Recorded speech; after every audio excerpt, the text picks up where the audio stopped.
നിങ്ങൾ യാത്രയെ ഇഷ്ടപ്പെടുന്നവരാണോ എങ്കിൽ ഈ ഒരു റീല് നിങ്ങൾ സേവ് ചെയ്ത് വെച്ചോ, നിങ്ങൾക്ക് ഇത് ഉപകാരപ്പെടും. പിന്നെ നിങ്ങളുടെ യാത്രയെ പ്രണയിക്കുന്ന നിങ്ങളുടെ സുഹൃത്തിനായിട്ട് ഈ ഒരു റീല് ഷെയർ ചെയ്ത് കൊടുത്തോളൂ. എന്തായാലും നിങ്ങൾക്ക് ഇത് ഇന്നല്ലെങ്കിൽ നാളെ ഉപകാരപ്പെടും എന്നുള്ള കാര്യം ഉറപ്പാണ്. ഈ ഒരു സ്ഥലം ഇടുക്കിയിലെ കൈലാസം എന്നാണ് അറിയപ്പെടുന്നത്. ഇങ്ങോട്ടുള്ള യാത്ര ആദ്യം ടൂ വീലറിന് മാത്രമേ അങ്ങോട്ട് പോകാൻ പറ്റുന്ന ഒരു സാഹചര്യമായിരുന്നു ഒരിടയ്ക്ക്. ഇപ്പോൾ ഇങ്ങോട്ട് ജീപ്പിന് നിങ്ങൾക്ക് യാത്ര ചെയ്ത് എത്താൻ പറ്റും. ഓഫ് റോഡ് വാഹനങ്ങളും മാത്രമേ ഇതുവഴി കടക്കുകയുള്ളൂ. നമ്മൾ ബൈക്കിനാണെന്നുണ്ടെങ്കിൽ നമുക്ക് ഏറ്റവും അടിവാരം വരെ നമുക്ക് എത്തിച്ചേരാൻ പറ്റും. ഇല്ലാന്നാണെങ്കിൽ ഓഫ് റോഡ് വാഹനമോ അല്ലെങ്കിൽ ജീപ്പ് റെന്റിനെടുത്ത് വേണം ഇങ്ങോട്ട് എത്തിച്ചേരാൻ. അതല്ലാന്നുണ്ടെങ്കിൽ നിങ്ങൾ ഒരുപാട് നടക്കേണ്ടതായിട്ടും ഏകദേശം 2 കിലോമീറ്ററോളം നടന്നു വേണം നിങ്ങൾക്ക് ഈ ഒരു സ്പോട്ടിലെത്താൻ. അത് കഴിഞ്ഞ് വീണ്ടും മുകളിലേക്ക് പോകണമെന്നുണ്ടെങ്കിൽ വീണ്ടും നമ്മൾ മല കയറി വേണം അങ്ങോട്ട് പോവാൻ. ഏകദേശം 800 മീറ്ററോളം നമ്മൾ മുകളിലേക്ക് മല കയറണം.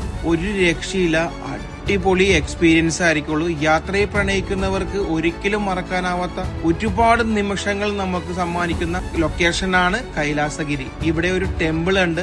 എല്ലാവരും ഭക്തിമാർഗം വരുന്ന ഒരു സ്പോട്ട് കൂടിയാണിത്. കൈലാസഗിരിയുടെ ടോപ്പ് വരെയുമുള്ള യാത്ര നമുക്ക് അഡ്വഞ്ചർ ആയിട്ടുള്ള ഒരു യാത്ര തന്നെയായിരിക്കും. മുകളിൽ എത്തിക്കഴിഞ്ഞാൽ നിങ്ങൾക്ക് ഒരിക്കലും മറക്കാനാവാത്ത നല്ല ഓർമ്മകൾ സമ്മാനിക്കുന്ന അടിപൊളി പ്ലേസ് ആണിത്. ഇവിടെ നമുക്ക് ഏലപ്പാറ ടൗണും അതേപോലെ തന്നെ മറ്റുള്ള പ്ലേസുകളിലും എല്ലാം നമുക്ക് ഇവിടെ നിന്ന് കാണാൻ കഴിയും. ഏകദേശം എറണാകുളത്ത് നിന്ന് വന്നവർക്ക് 5 മണിക്കൂർ യാത്ര ചെയ്താൽ ഇവിടെ എത്തിച്ചേരാൻ പറ്റും. ഏകദേശം നിങ്ങൾ മുകളിൽ എത്തി കഴിയുമ്പോഴേക്കും ഒരു 11 മണി അടുത്തായിരിക്കും. എപ്പോഴും തണുപ്പ് തന്നെയായിരിക്കും. ഇവിടെ നല്ല കാറ്റ് വീശുന്ന ടൈമാണ് ഈ ടൈമുകളിലെല്ലാം. ഉച്ചക്കാണെന്ന് കരുതി വെയിലുണ്ടെന്ന് വിചാരിക്കേണ്ട, നല്ല തണുപ്പും നല്ല കാറ്റും ആയിരിക്കുള്ളൂ. വൈകുന്നേരം മുകളിൽ എത്തുന്ന രീതിയിൽ നിങ്ങൾ യാത്ര തിരിക്കുകയാണെങ്കിൽ ഒരിക്കലും മറക്കാനാവാത്ത ഒരുപാട് നിമിഷങ്ങൾ കിട്ടും. കോടയിൽ മുങ്ങി നല്ലൊരു ക്ലൈമറ്റ് ആയിരിക്കും. എന്തായാലും വൺ ഡേ ട്രിപ്പ് പ്ലാൻ ചെയ്യുന്നവർ ഈ ഒരു ലൊക്കേഷനിലേക്ക് പോയിക്കോളൂ. നമ്മുടെ പേജിൽ ഇതേപോലുള്ള ഒരുപാട് വൺ ഡേ ട്രിപ്പുകളുടെയും അതുപോലെ തന്നെ റിസോർട്ടുകളുടെയും പാക്കേജുകളുടെയും ഡീറ്റെയിൽ ഉണ്ട്. നമ്മുടെ പേജിൽ കയറി നോക്കിക്കോളൂ. നമ്മുടെ പേജ് ഇഷ്ടപ്പെട്ടാൽ ഫോളോ ചെയ്യാൻ മറക്കരുത് കേട്ടോ.